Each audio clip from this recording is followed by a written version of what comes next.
Okay, I see lots of people joining. Genevieve, you can get set up while people are still joining. If you want to share your screen.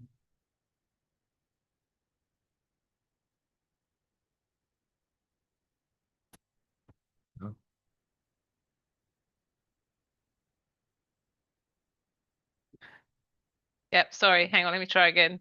It did not work out how I planned. There we go. Can you see that okay? Not yet. Yeah. Perfect. And that's okay? Yes. Slideshow. Yeah. Perfect. Okay, cool. Tell me when you want me to start. Just waiting for one last person who's joining, then we can start.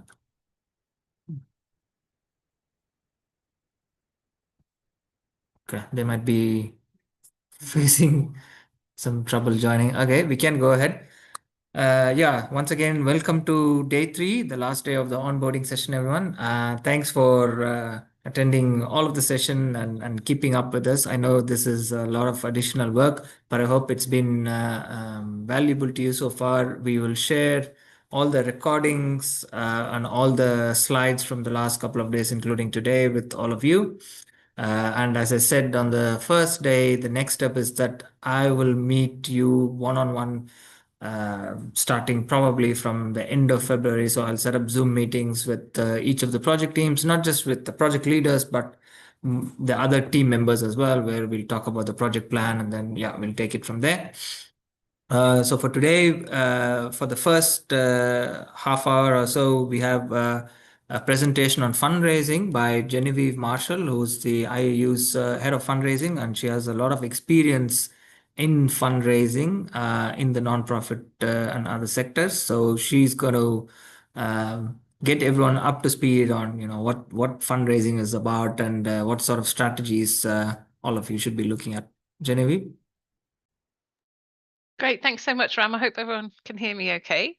So yes, thank you so much for your time and thank you so much for inviting me to speak. As Ram mentioned, my name is Genevieve and I'm head of fundraising at the IAU. I'm actually based at Leiden Observatory, and I've been doing this for around 25 years or so. My role is to raise funds for the IAU at a central level, but I also support the offices and Centre for Protection in Dark and Quiet Skies with their own fundraising efforts as well. So I've been doing this for, slide's not working. There we go. I've been doing this, yes, for about 25, 26 years now. This is a quick snapshot of the variety of organizations that I've worked in. It's pretty varied, and some of the funders that I've worked with as well. I'm not an astronomer, I just have to make that clear. My background is actually in archaeology and history in terms of academia, but I've worked predominantly in medical research and also with the IAU now for about 6 years. And I also was very lucky to be a fellow with the OAD, and I was also on the National Organising Committee for the 2024 General Assembly. So just very briefly, I'll take you through the IAU and what we are, who we are, for those who are not aware. So our mission obviously is to promote and safeguard the science of astronomy in all its aspects. We have a strategic plan. Please do go check it out. It takes us to 2030. We have our membership numbers fluctuate a little bit, but we've got around 12,500 members at the moment, and these are all professional astronomers, so from PhD up. We are represented, I think now actually in 95 countries. I think that's just changed. And so we do have a global presence at the science level, and we're most known on the science side for convening our meetings. And we are also led with sort of, this is all managed, all our science is managed through our divisions, commissions and working groups, and we are governed by the executive committee and the IAU officers. As you may know as well, of course, you're very familiar with the work of the OAD. This is a quick snapshot of our structure and all our sister offices, who I think most of you will be very familiar with, both the OAO and the OAE, and possibly with the OYA as well. Please do go check out their websites for more information, in case that's something that would be of interest to you, because we have a very extensive network globally there as well, across all our offices and CPS. And also, these are the IAU officers, for those who don't know. So I work directly with Professor Benz and Professor Brian Schmidt. And yes, so we are sort of together, we lead fundraising for the organization. So thinking firstly now, going on to you and what might be relevant to you. This is a slide I always show when I do these kinds of presentations.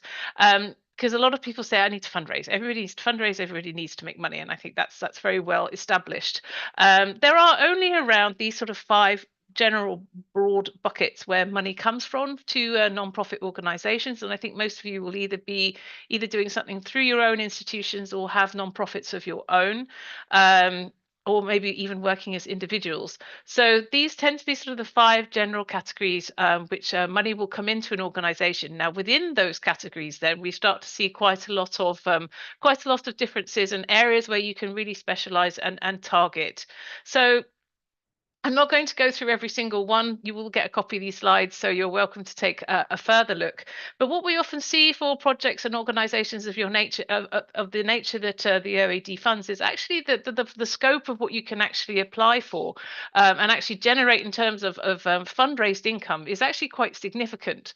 It does really depend on where you are as where you are in terms of an organization and where your priorities are, but these are some of the key avenues that are open to you. I would always say as well, by the way, earned income is really important, but it does depend on your legal structure if you are able to actually generate money or not through trade or so on and so forth. So that's something separate, but I would always advise, if you can, to try and see if there's a route for it where you can actually sell a product or service.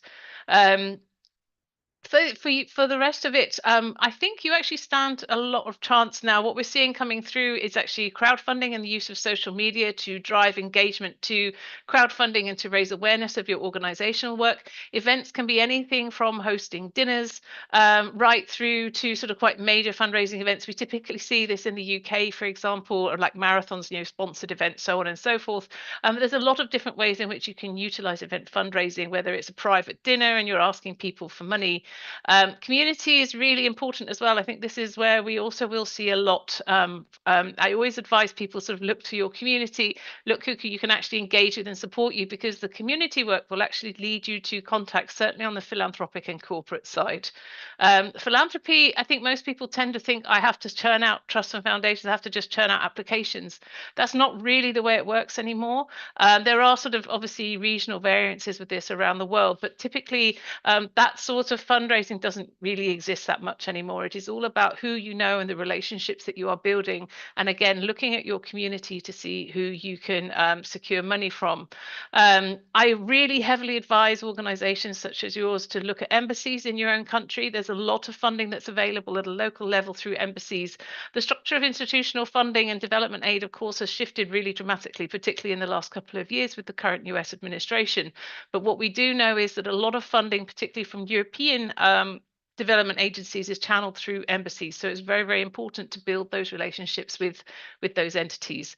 I'll talk a little more about the European Union at the end, but obviously you will know best. You are in your own countries, but there are opportunities at national and local level with government too. And on the corporate side, again, there's always this thing that, oh, companies must have lots of money. They do, but they are not set up to give it away. They are set up to generate profit, not to donate that to charity. That said, there's a lot of opportunities for what we call pro bono income. So if you need legal advice, for example, or accounting support, you can usually approach. They will donate their time. And sponsorship, of course, is quite common as well. So it really depends on the type of opportunity you have and the type of exposure you can give a company, because that is what they're looking for, is that kind of brand exposure and what can you offer. And some will, of course, have lots of money available for you to apply to for local support and local causes as well, particularly if it's a local company rather than an international one.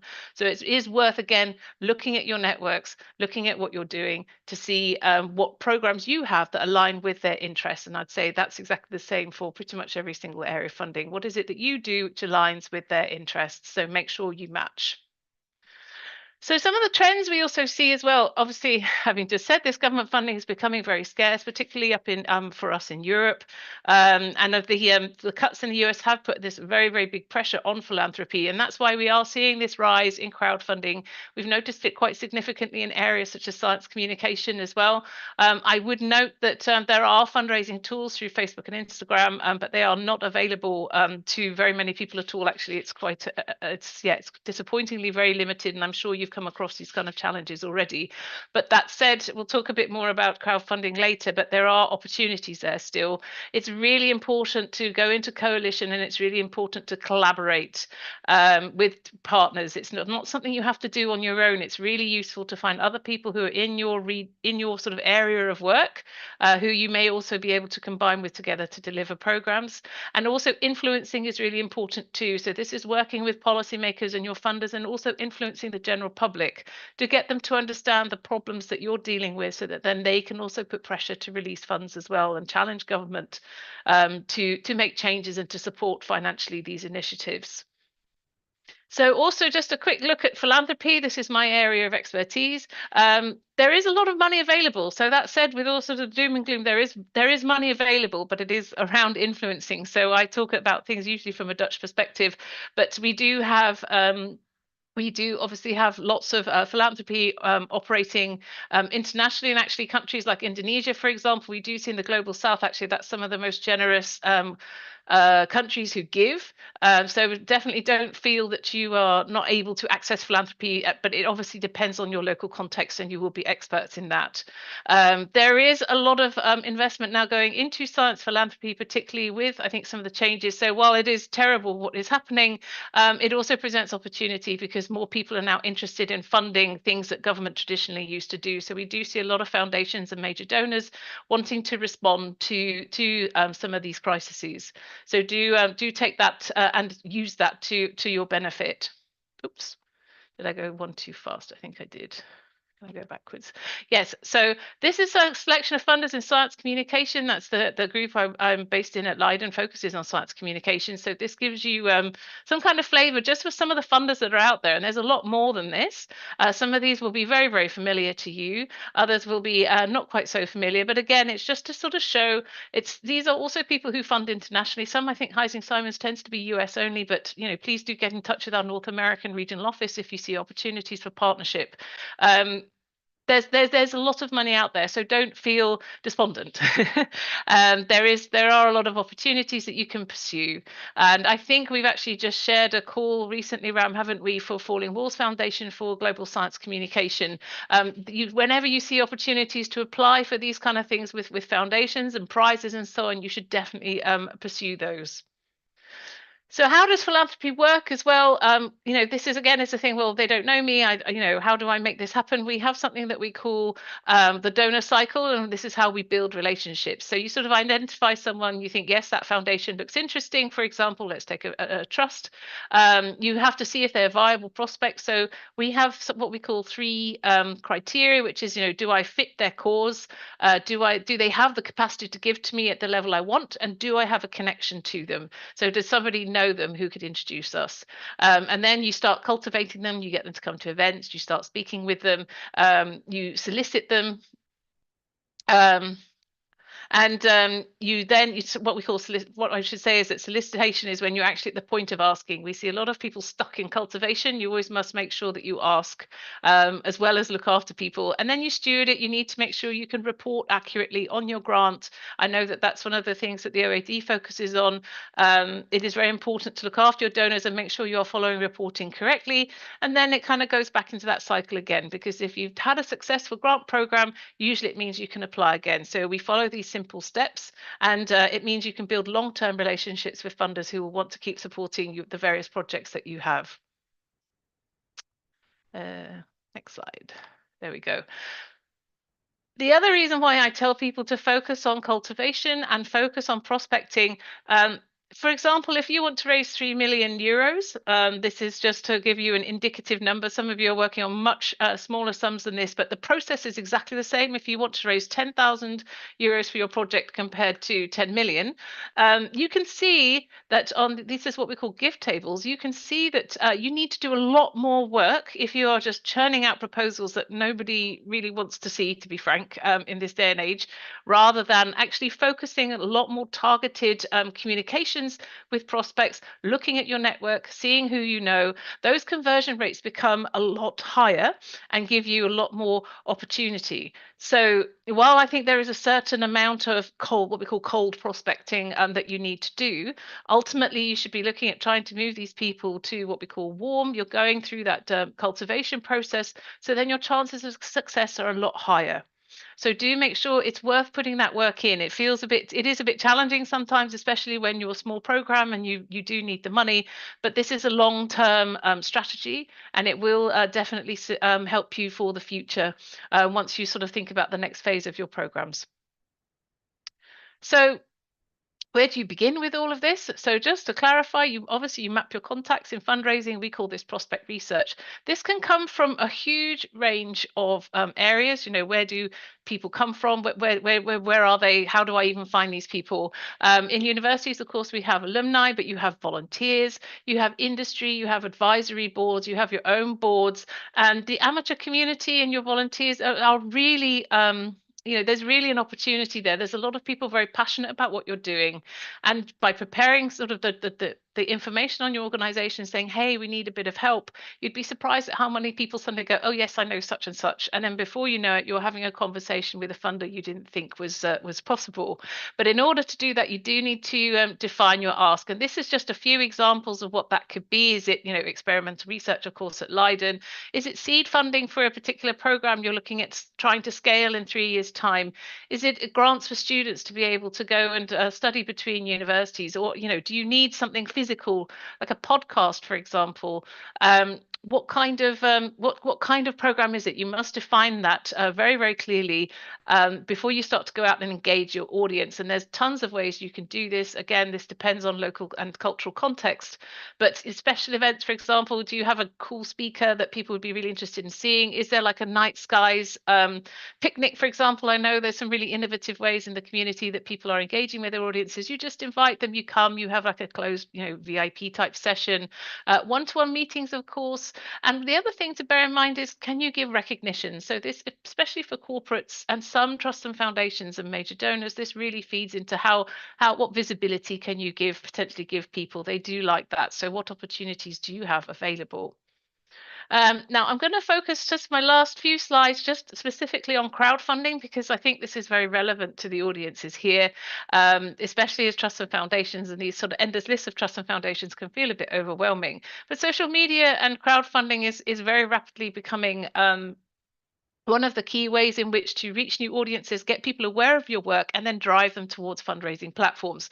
So this organization is a group I worked with a few years ago. We had a quite very famous streamer actually run a live stream for us on Twitch. There are lots of different platforms in the background that help you actually set up the crowdfunding. But this is one thing that we did, and I think raised about $20,000. So again, working through your community, who do you know who is allied to your cause? Can you use that to direct them to this kind of opportunity? These are some examples in the Netherlands. This is also for anyone interested. Google Translate works really, really well. But this is another very interesting example of a scientist who used crowdfunding to raise about 100,000 euros. So I always quite like to share that because it's a very tangible opportunity. Also, have a look at some other crowdfunding platforms that may work within your own country, because of course some of these things can be restricted due to tax and so on. But it's very much worth taking a look. And then Monterey Bay Aquarium.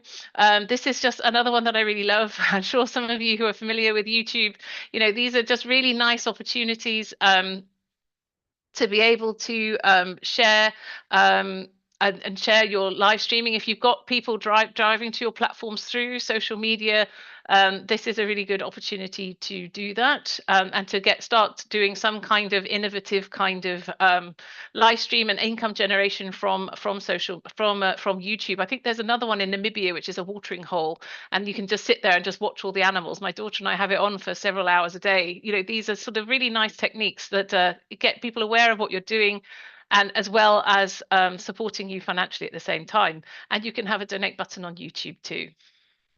I think I've left it here. There's oh yes. So this again is something that I did for science communication. But for example, that Monterey Bay ran this sort of science show, had 8.22 million subscribers, and these collaborations, these partnerships, then kind of drive this engagement to your website and social media. So, are there partnerships within your countries where you could partner with, say, like a local news station, a local paper, where you could actually start generating some engagement to get people interested, and you say, hey, here's my live stream, or hey, here are my socials, and also then you can put donation links onto your website and social media to encourage people to donate. These are two. I'm not going to play these actually because I'm mindful of time. But these are also two videos. This one is about you can use TikTok to fundraise for your charity. TikTok, I think, again, is similar to Facebook and Instagram in that it's not depends on how you can monetize. Like in Europe, we can't monetize, but perhaps you can partner with with a UK organization or in another country where they can monetize to actually then do joint funding together. I know that's a strategy that's working. And there's this really cool example from a museum of North Carolina where they again did this kind of thing in the museum with Minecraft, and it was really, really awesome. So these are, and also was a fundraiser and generated money as well. So do check that out to see if that's more relevant. Those sorts of things are relevant to give you some ideas. Oops, I didn't mean to press that. Hang on, there we go.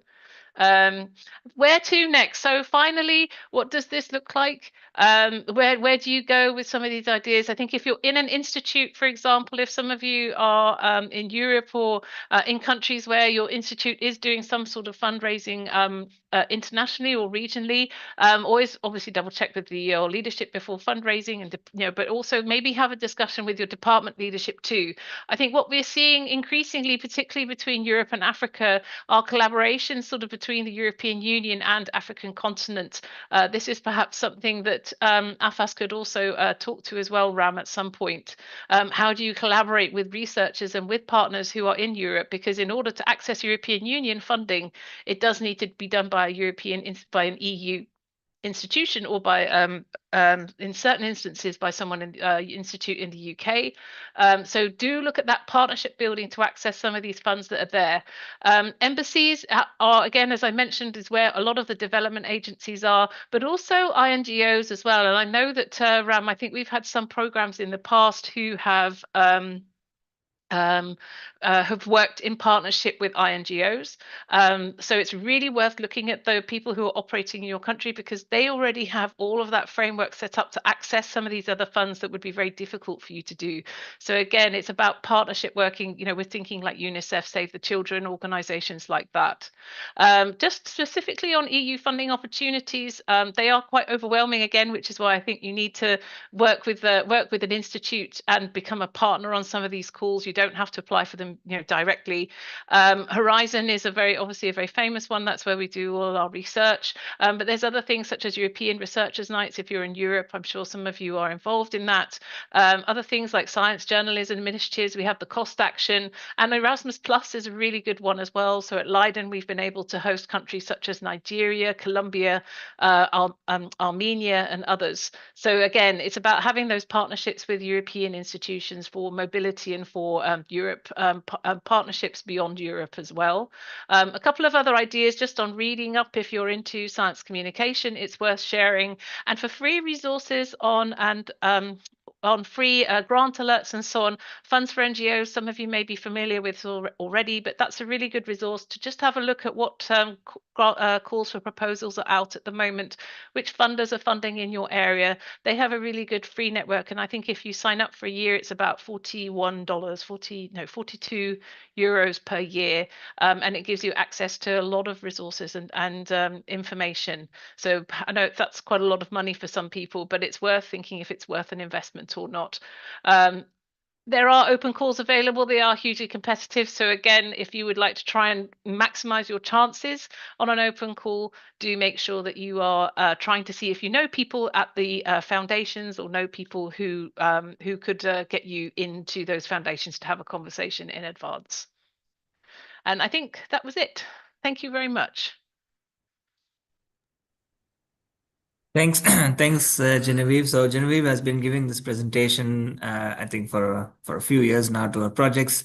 I know that some of the projects you don't really need to do fundraising beyond the OED grant. Maybe you just want to do this 1 year and then not really continue the project. But I think it's still useful, for your professional development to learn how the world of fundraising works, especially if you're in academia and in the nonprofit world. Any questions from people?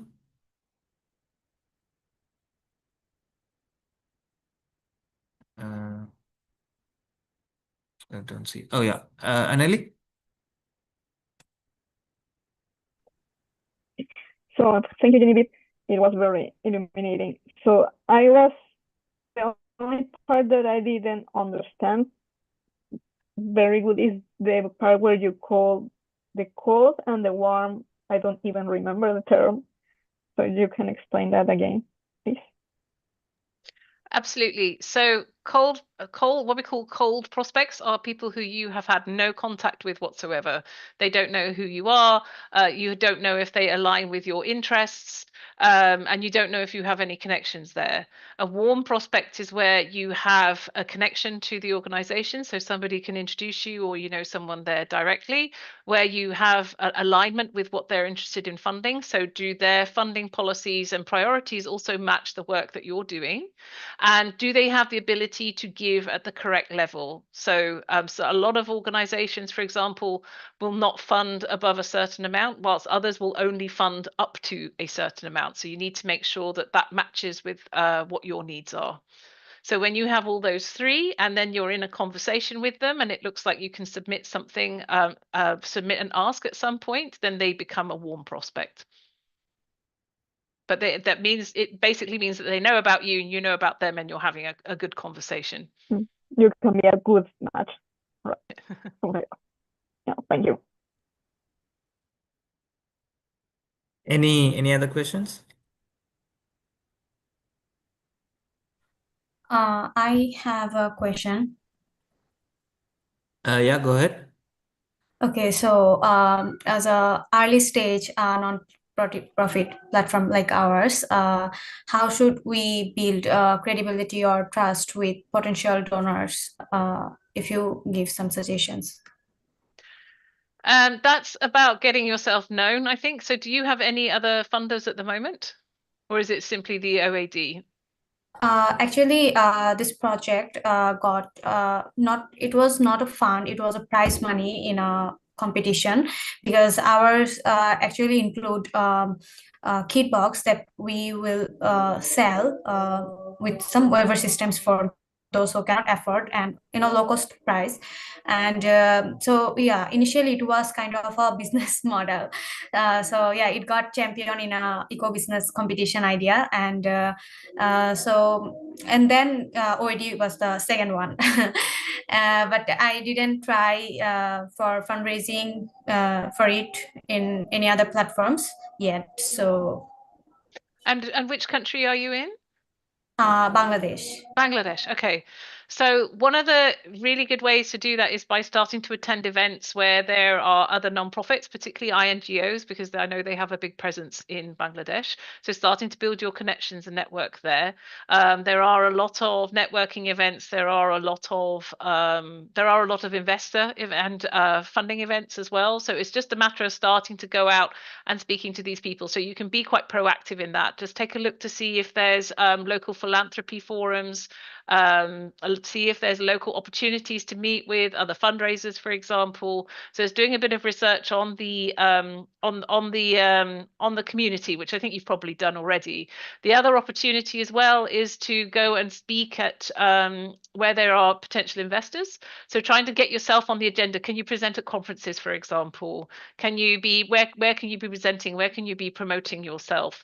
So I think depending on building a reputation, I think that depends a bit on the country. And I think in some countries that's more important than others. Like, so for example, in Europe, if you are already receiving funding from a particular funder, usually that's enough.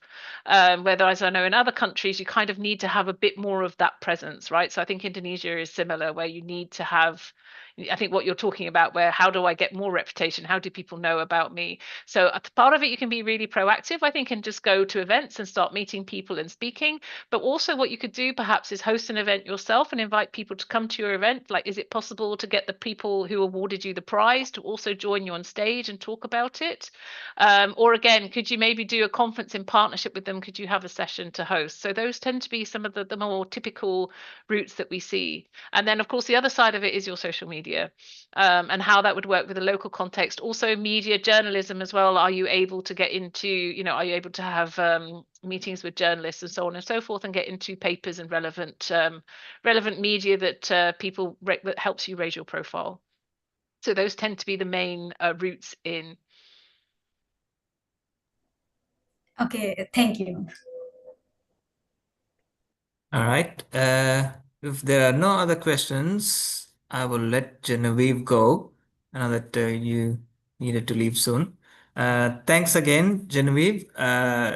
If people do have questions, you can put them in the chat or email me later, and then I can try and get a response from Genevieve. Thank you so much. I'll make sure Ram has my slides, and yeah, please obviously just let us know if you have any questions. There's quite a lot of information in a short amount of time, so do let it sink and come back to us in future. That's no problem.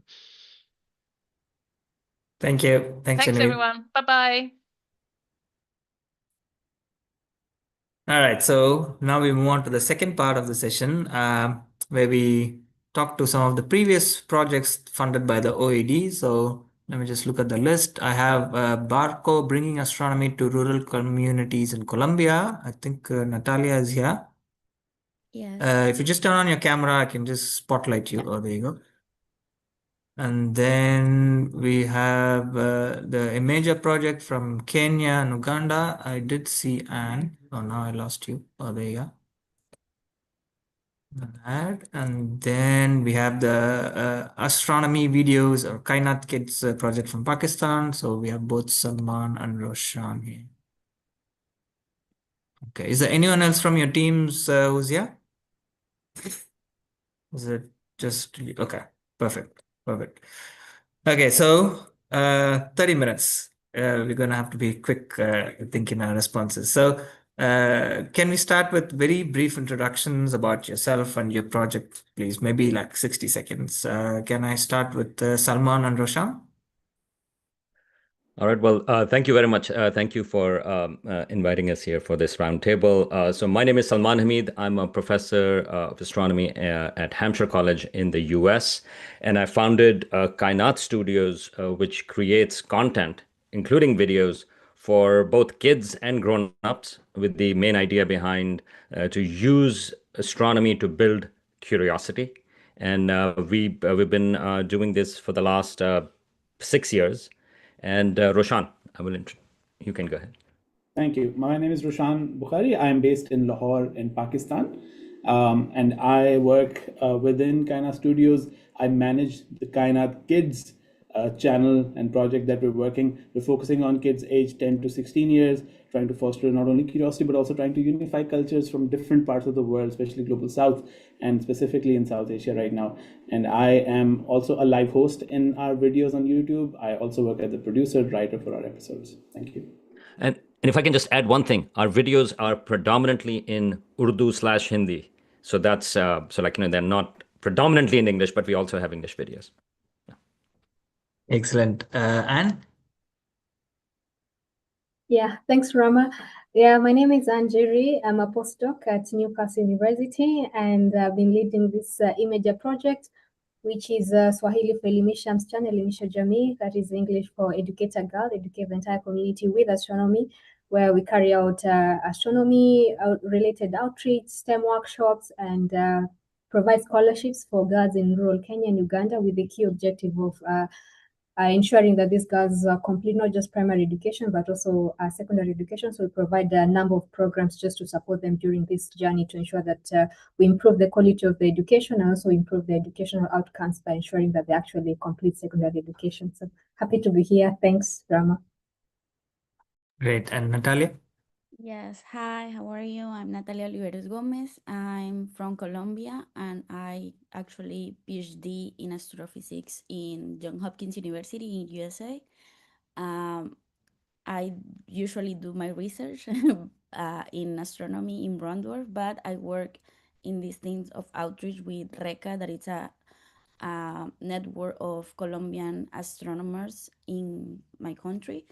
And the project that was financed for the OID was Barco, that name is Bringing Astronomy to Rural Communities in Colombia, where we design astronomical kits to arrive to bring very difficult zones in the country with these kits and develop some pedagogical activities. And at the end, we arrived to more than 100 institutions, and it's like the biggest project I think that we reproduce in Colombia with for schools.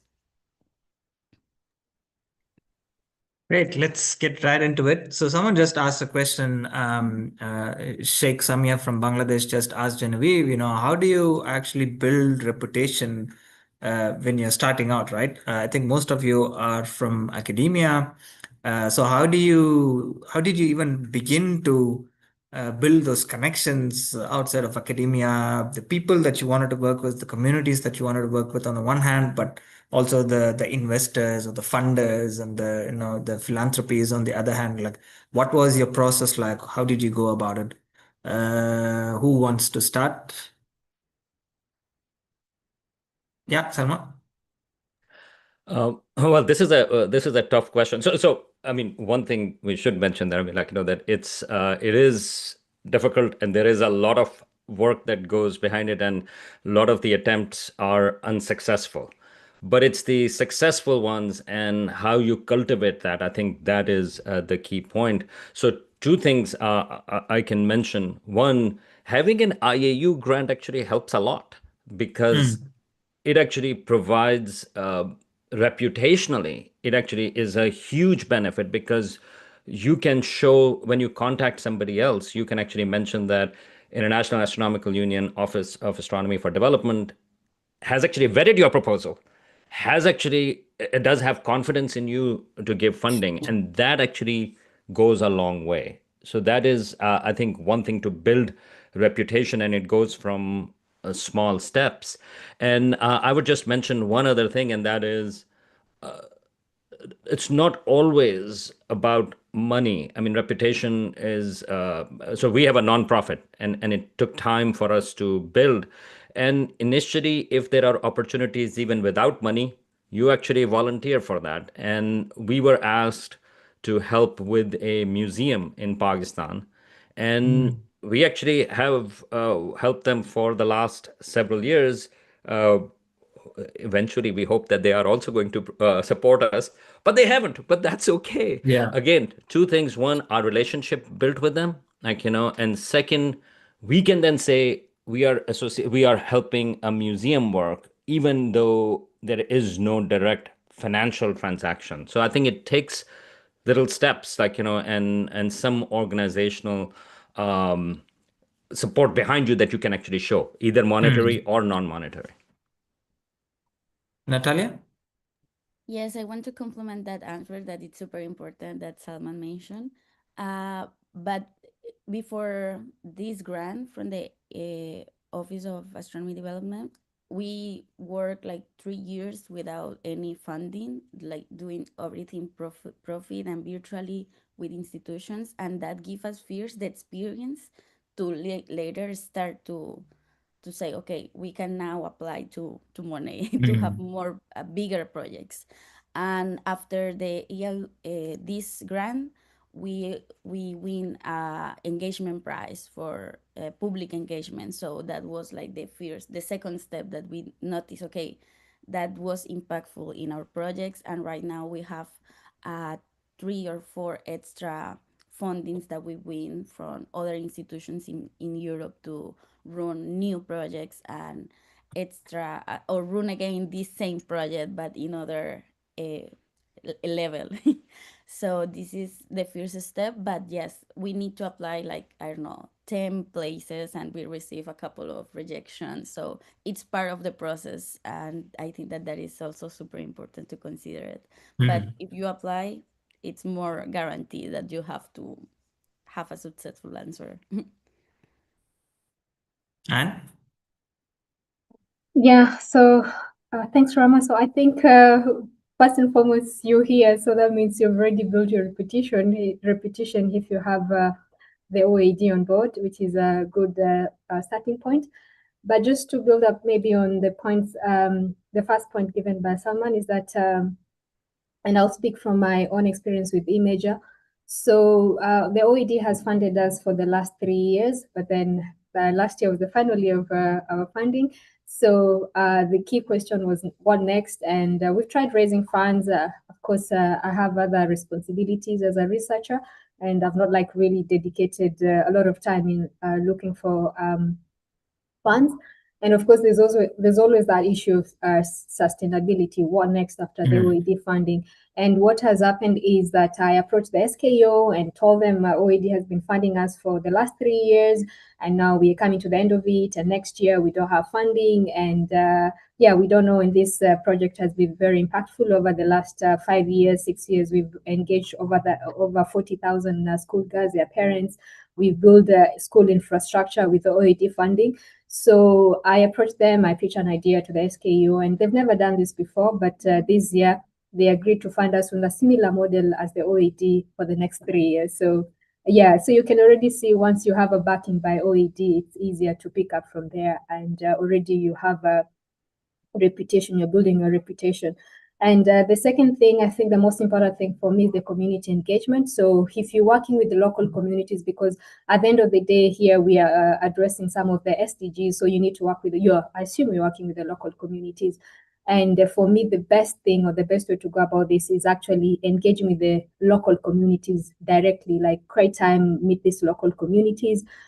For example, in my case, I deal a lot with parents and teachers. So I can tell you where we implement this project, especially in Kenya, all the teachers know me personally, all the parents know me, most of the parents know me, and the students that we work with also know me personally. So I think that community engagement, making sure that you're actually on the ground and making sure that they're aware of what exactly you're trying to do and what you're trying to address, just having that support just having that support from the community is also very important and ensure success. if any of the 2026 project teams have questions, please raise your hand as well. So we have this panel for another 15 minutes or so. So I just realized, seeing all of you here, that I think all your projects received funding one way or the other from international sources, not necessarily just from your local communities and regions. How much of that was intentional? Did you want to raise funding from sources outside of your country for any reason? Was that easier than raising funding locally, or is it just a result of your networks and your professional relationships? Anyone want to? Yeah, Natalia? Yeah, in my case, personally, we try a couple of times like national fundings, but we noticed that are very precarious, like it's very scarce for a lot of political reasons mainly. So for us was, and because the majority of the community or the organizing team are like everyone are Colombian, but everyone is in different regions of the world basically. So for us was easier, like we considered that and thinking that we also have people in Colombia to reproduce the project by itself. It was easier like for us apply outside Colombia, and we receive a very positive feedback in comparison with our applications in the country mainly. Yeah, some. If I can say, I mean, I think there are, especially with funding of these things, there are a lot of things you have to take into account, especially when you mention international ones, right? If your scope is international, both positive and negative. Natalia just mentioned about the political context. And so I would say two things. One, anything that you do, whether you're applying for grants or you're writing something, this is all useful. And anything that you are doing, even if it is not being funded, you are actually building your resume. So the next time you apply, you have more stuff to show and things like that. But you also have to think about, I mean, sometimes you lose funders for one reason, but you gain some others, right? And so I'll give you an example. We, and Roshan can actually mention that a little bit more. We are looking at South Asian context. And so we really emphasize that when our videos are made, even if we have animated characters, they really have South Asian uh, context in them. Like, they look South Asian and so on and so forth. We also have a host. So we have one Roshan, and then we have a host from India. Okay. Now, as you can imagine, that can close some doors because certain organizations, especially, for example, within Pakistan, will not fund us because we are putting a Pakistani host and an Indian host on the same video. So there is no point in it. And that's a choice on our end that we do this. But on the other hand, there are other people who actually want Pakistan and India to have a sort of like, people to people contact. It can open some doors. So we have to, as applying for funding, applying especially internationally, we have to think about who are we. I mean, I think one of the other things is like, I think really identify what your organization is about, what are its values, and then how they connect to that. And Roshan, if you want to say a word or two about sort of like, our cultural context in which how we think about these things that get tied to funding as well. Absolutely. And I think this is really important. It's part of our identity, to sort of represent and make sure that our examples, our narratives, and our episodes and our scripts, they are culturally grounded. So, for example, if we want to mention summer, for example, as part of a video maybe on seasons of Earth, we'd rather feature mangoes because summers, produce mangoes here in Pakistan and India. So, similarly, I think it's also important. Recently, we've started a new series where we feature constellations and things that you can see outside in the night sky. But there, we've deliberately tried to incorporate local mythology about constellations that are regionally more sensitive and more acceptable, and partly because they're not featured broadly elsewhere. And so we want to make sure that not only are we catering to curiosity in the general public, but also this cultural representation, which sort of exceeds, really, I mean, it goes beyond borders. And that is what we're trying to do. It's a choice that we made about a year ago.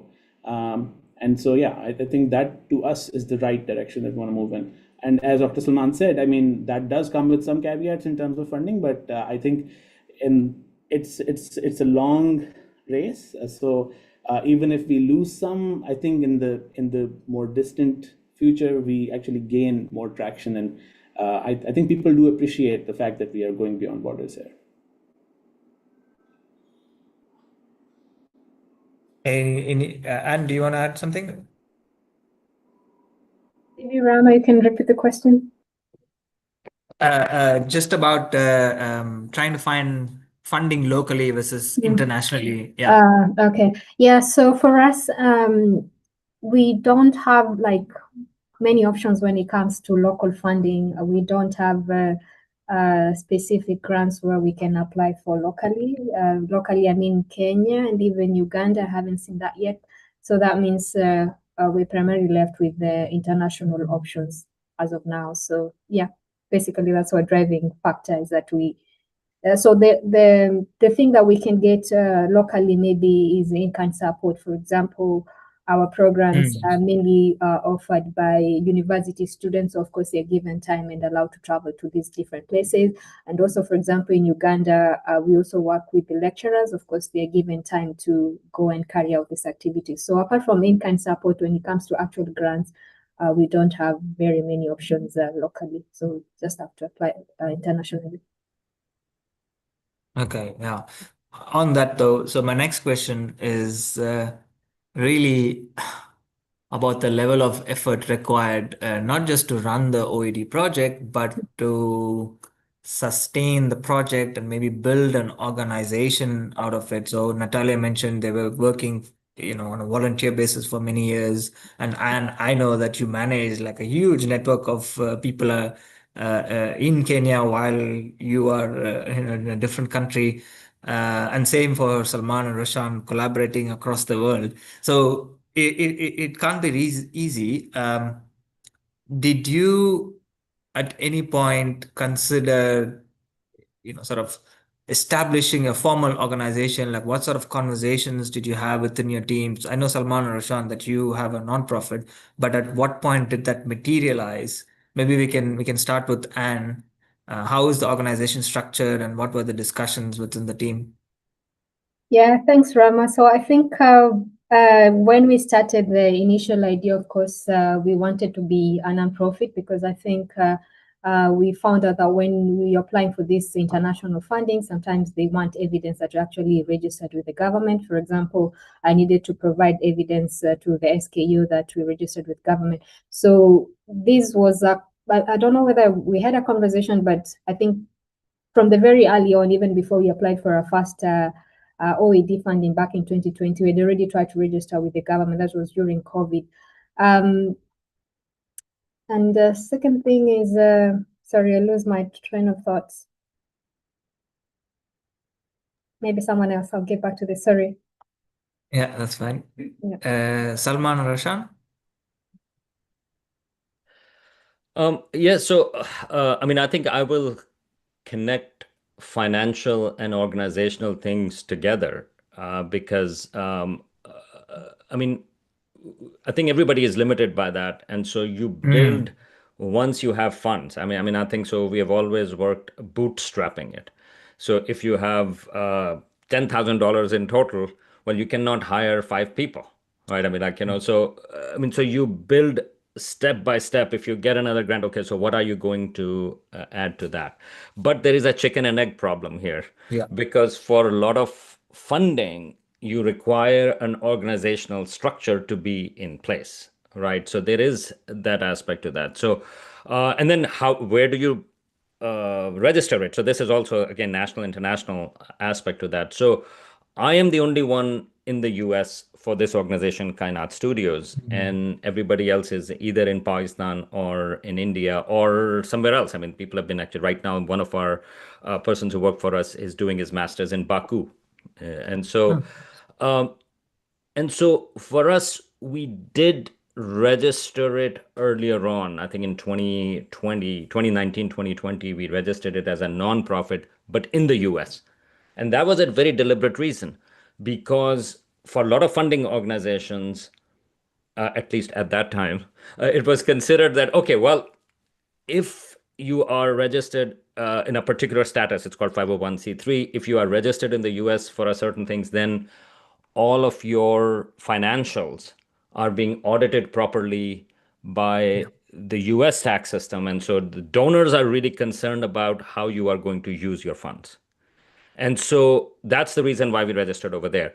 And in Pakistan, registering a nonprofit at the time was very hard for various reasons, or NGO was very hard.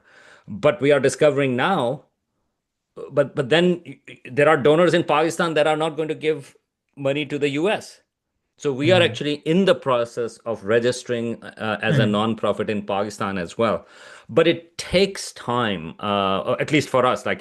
There's a chicken and egg problem. But I think we really focus on really bootstrapping it. That if you have the ability, then you go expand a little. You get more funding. You expand a little. At least for us, it was not possible to think that we can hire 5 people with the just promise of funding. I think you have to just build up slowly. If I can Natalia? add something quickly Oh, yeah. So I think early on we did have team discussions, and we did decide on some, you can say, larger goals or strategies within the organization, where one of our big goals was to maintain quality. And if by maintaining quality we need to work with a smaller set of people because we don't have the funding available to maybe upscale the product, then we're going to push that product later down the road and move on it slowly, rather than attempting to blow ourselves up in this big organization and maybe hire people to increase our bandwidth. So I think that's important to set practical, realistic goals for your organization, especially considering that initially there will be funding problems. Yeah, in our case, it's a little bit different. We all the funds of that we received from grants and everything, it's for the execution of the project. So no one is paid for do the project, to run the project. So everyone of us are PhD, master or PhD students that are paid for your individual research. So we have, the majority of us, we have a good advisors that say, oh, it's nice that you do educational things in addition to your research, and that's it.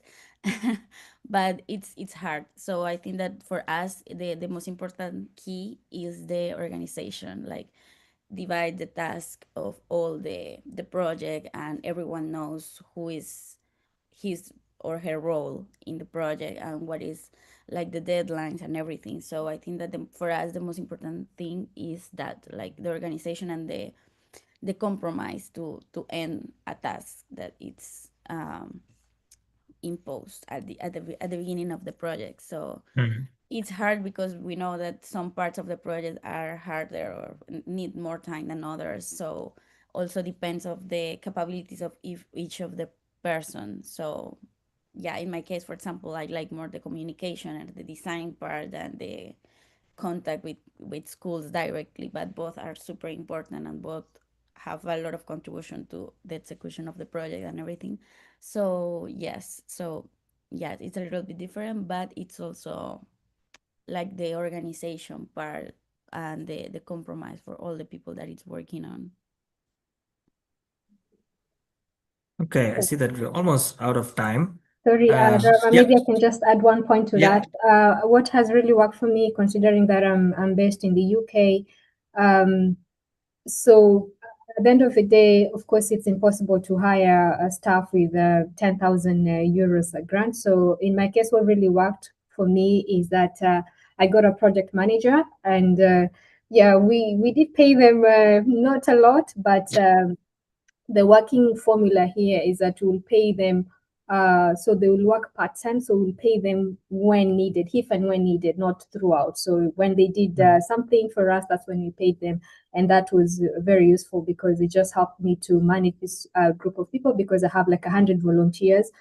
And yeah, so also, yeah, I know the budget is limited, but also makes the impact and the outcomes more impactful if you actually consider hiring someone, but also just within your budget range. So that hiring someone on a part-time basis really did help the performance of our project over the last 3 years. And also, again, you have to provide maybe stipend, traveling stipend for the volunteers. Yeah.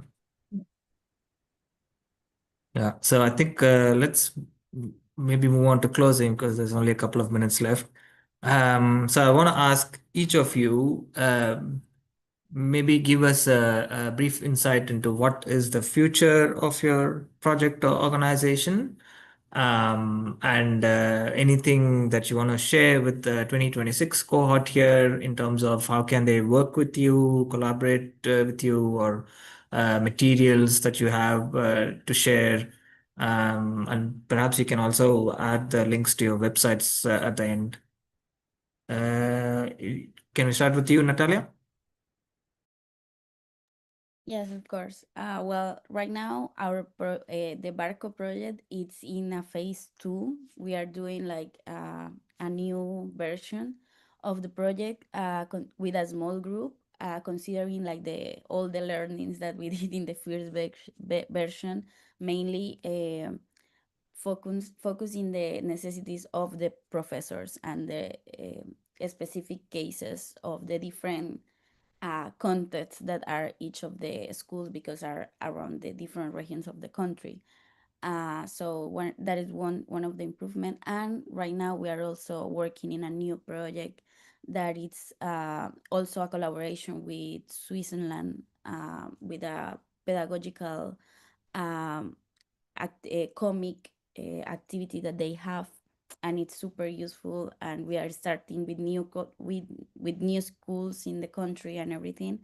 It's like our second big project that we have, so it's super nice.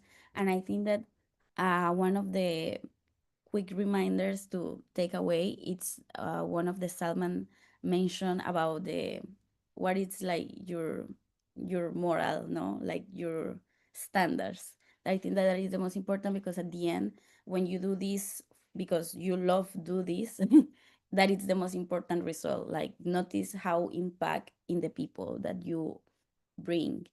And I think that for me, that is the most grateful part of do this type of projects. Thank you so much. Anne? Yeah, so first and foremost, congratulations, you made it. So that's again, that's a good starting place. So regarding our project, like I said, unfortunately, I haven't really had much time to focus on the project. For example, looking for funding, that has been my main challenge. And the thing with my project is, and I get this question a lot, what about expansion plans? For example, we already have about 40 schools in the program. Can I add more schools, or can I go to a different region? But my worry is, and the reason why I keep focusing on the same region as of now, because of the funding, is that you have new kids coming in, you have new children coming in every year. So you can say that I'll run this project in this region this year and then move the project somewhere else, because you always have new mentees, you always have new kids joining either year one of high school and so forth. So in the foreseeable future, especially now with the SKO coming on board, we're gonna keep running the project similar to what we've been doing with the OED. And the key thing here is just basically maintaining our impact that we've been having on this community for the last 4 or 5 years. And what is amazing, maybe just to mention, is that what we've seen over the last 2-3 years, that we have now more girls completing secondary education. And what was amazing is that when I looked at the girls statistics of the number of girls that we started with in 2020, so we met them when about 12, 14, finishing primary, joining high school, we saw this difference that we now have more girls joining colleges. This has never been seen before in this region. So we can actually see the impact and want to keep working on that. And then the other thing, maybe my advice to you guys, is that you really need to write a lot about your project. So just don't do something and keep it to yourself. You want to write articles, you want to write blogs. You just want to make people aware of what you're doing. So if you're good with the social media, please make use of social media. Because at the end of the day, you just want to do something one-off. If you're working with communities, you want, after OED, what next? So maybe the best way to get started is documenting what you do and putting it out there. And Roshan and Salman? All right. So I'll go with the broader advice first, and that is that you also have to diversify the places that you are applying to. And we work on videos. And so one thing I should mention, that sometimes people think that, oh, YouTube will give you enough money and and all of that stuff. Actually, that doesn't work. Those kind of things doesn't work. But you build various resources, grants, donors, crowdsourcing. It's a combination of things, I think, that actually builds up. But I'm going to highlight two things, as Roshan had already mentioned, and Roshan will also provide a link to our channels, both kids channels, one in Urdu and one in English. But we are in the process of having one series on the night sky. Our main idea is night sky is free. All you have to do is go out and look up. And so we have a series both in Urdu and in English right now to identify stars. Kids can go out and identify stars, and we are trying to do it in an entertaining way with markers, with sort of like, green sort of like, laser pointing out, and we show that, and also animated mythologies. And these are all available for free. But we are, alongside with that, we are also providing ebooks. What that means is that we are actually working that with each video, you have a resource for online, about 20, 30 page colorful guide for kids from ages 10 to 15 that they can actually look at that. And since it's going to be online, you can play videos, you can go on other resources, and we hope. And the same thing we are doing with other stuff. So, and these guides are going to be available in English, in Urdu, and in Hindi. And YouTube has just decided to auto dub stuff in English or whatever your local language is. So you can actually go to either language, Urdu or English, and you can find our videos in language. So if you want to use these, all these resources are free for schools, for parents, for kids. Let us know. We would love to collaborate with others for our videos and things like that. So Great. Do we have someone who wants to comment? Greta?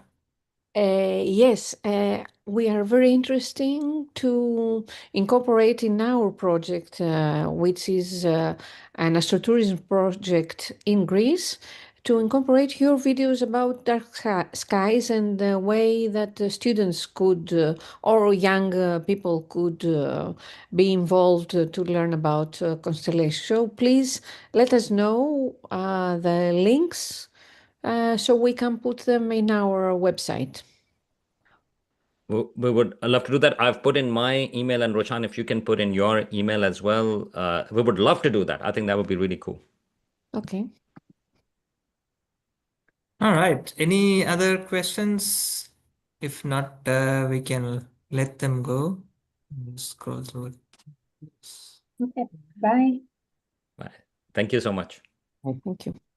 Thank you. Bye-bye.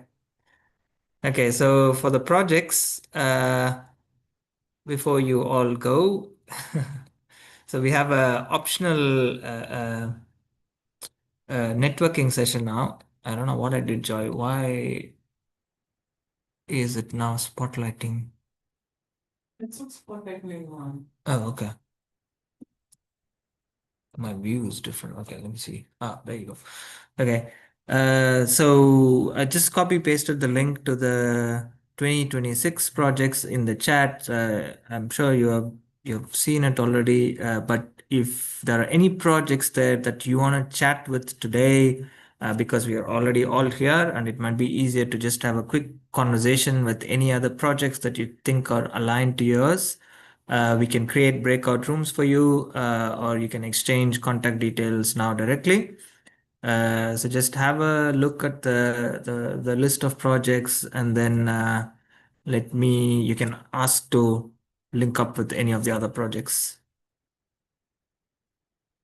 Otherwise, this is just a general networking session. It's optional.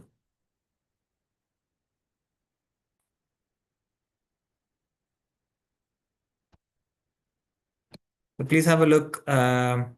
And we'll be glad to connect you with the other projects. And of course, we have a Discord platform as well. You can connect with people anytime. Ram, I'm interested to connect with all people who are working in astrotourism. Okay. So astrotourism, I see Monique is here. They're running an astrotourism project in South Africa. Is David here? David is running an astrotourism project in Tanzania. I don't see David. Oh, he was here. Okay. Yeah, I don't see him. Is anyone else running an astrotourism project? Please just raise your hand, and then you can connect with Greta.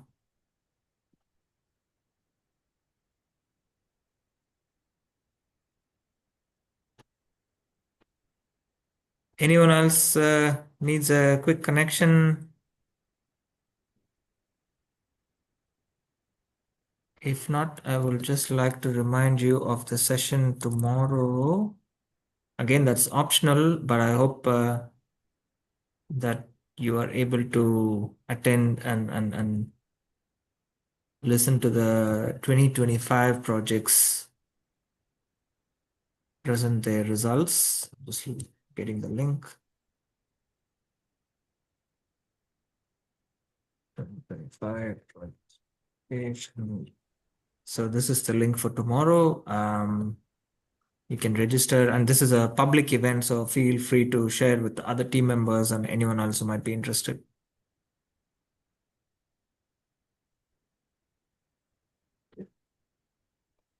Oh yeah, Dom, did you want to ask the mental talk about the mental health project, please? Yeah, I'll just mention it quickly. So we're looking at probably next month onwards doing some training on the facilitation of the astronomy for mental health. So whether that is your program is focused on mental health or it's just an aspect that you would like to include. And for anyone that's interested, I'm going to be sharing with everyone a skeleton program that will just be basics. But I'd like to get input from the community on what would you actually like to get training on? What would make it valuable and useful for you? And also maybe what are the things that you'd like training on so that you can take that step if it's not something that you planned, but something that you are interested in. So like, what can we do to remove those barriers? Because then I'll make a training around that. And then that's the training that we'll present throughout the year. Yeah, and in particular, we were thinking of 3 projects: Right to Sky, Stars Offering Hope, and Enseñame, Aneli, your project in Mexico. We thought this would be most relevant to you. So yeah, you can maybe Dominic will connect with you, or you can chat with him now if you have time. Yeah, Monique, sure. I don't. Okay. Dom, do you want to chat with them now? We can do a quick Yeah, you can breakout make a room. break room and I'll join that side. Okay. See.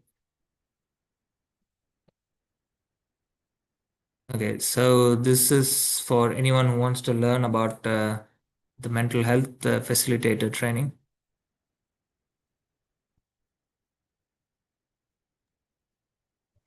Ram, we are thinking of including, let's say, a path that will be connected with mental health.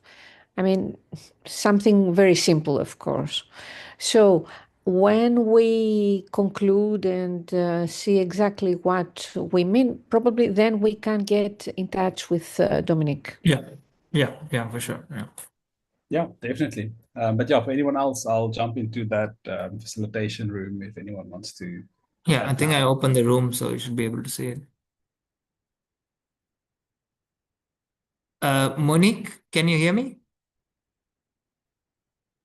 Yeah, I can. I'm going to join the room now.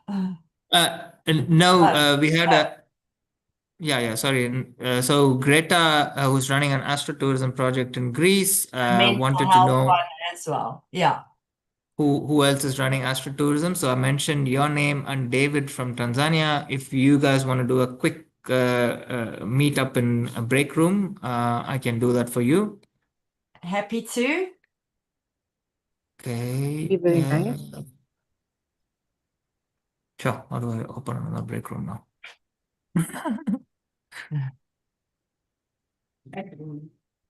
There you go. Add room. Did I add it? Room 2. Yeah, room 2.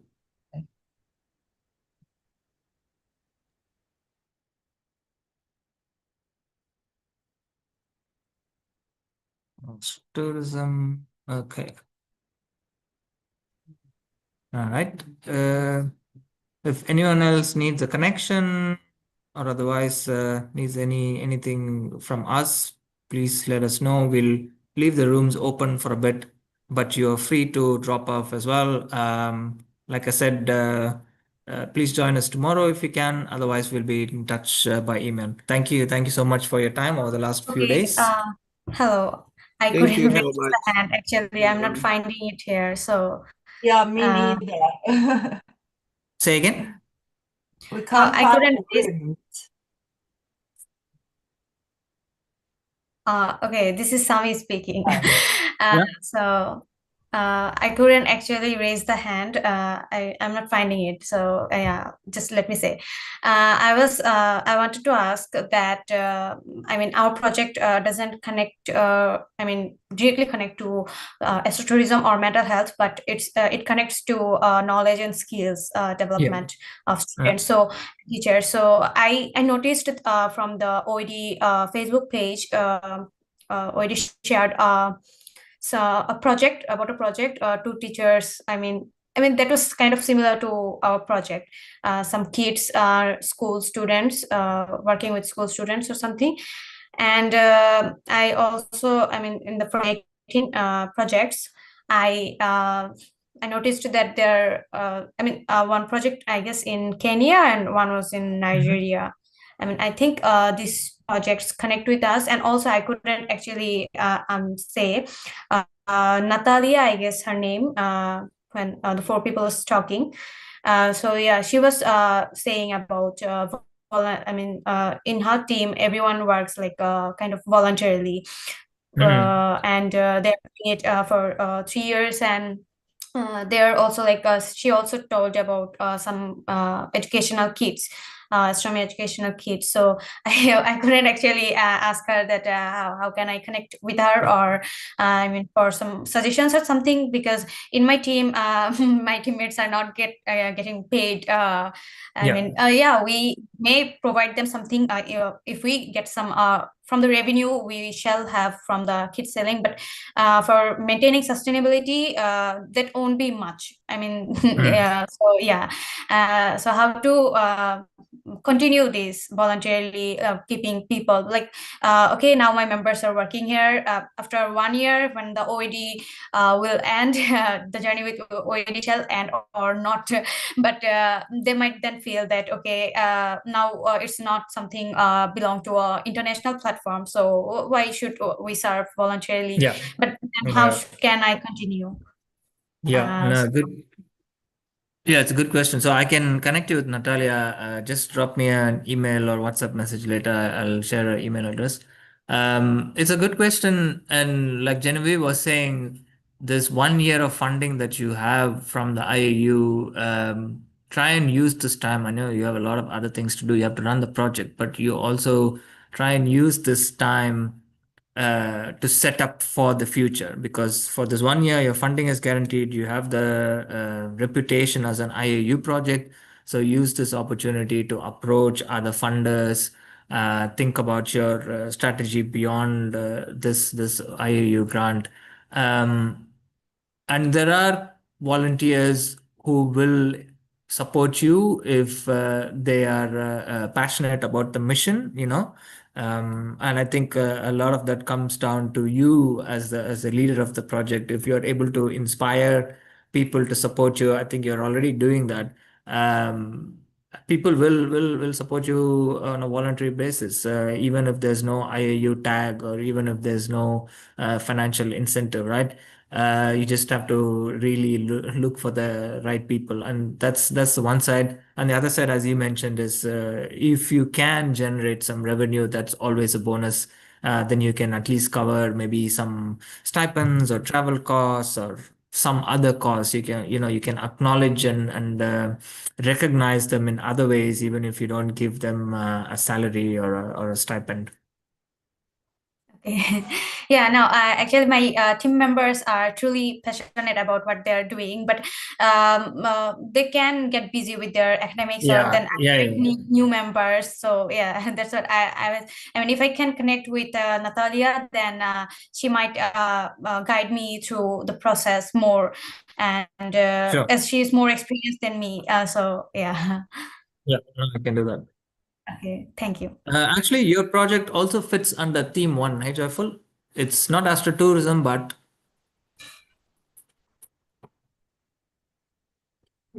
they're developing the eco kits in Bangladesh. Yeah, they want to sell them. So maybe you can just say something. I've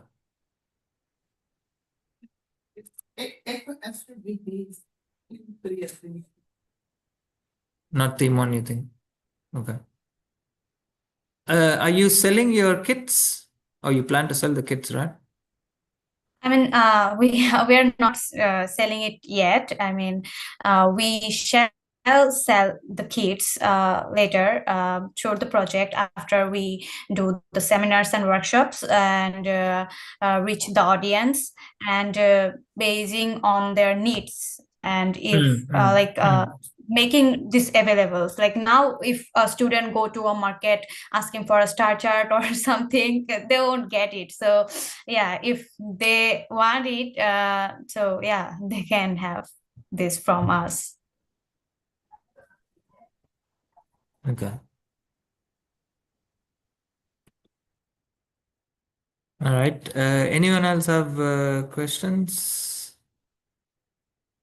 I see there's a few people in the mental health and astrotourism rooms. You are free to leave the Zoom if there are no other questions and if you don't want to join these rooms. And I will be in touch over email soon. Okay, then bye. All right. Thank you.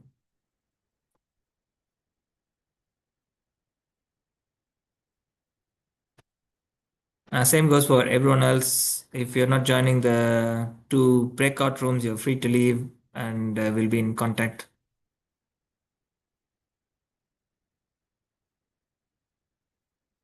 Oh, there's a message for me.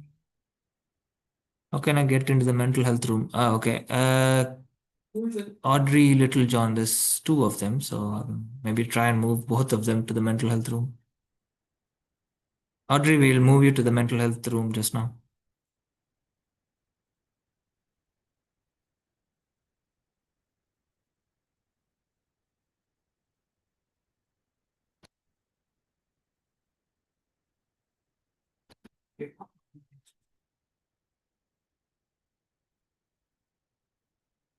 Yeah, she's joined.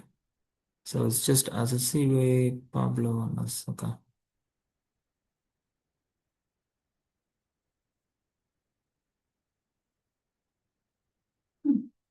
Okay. You want to go see what's happening in the astrotourism room? I can go see the mental health room. You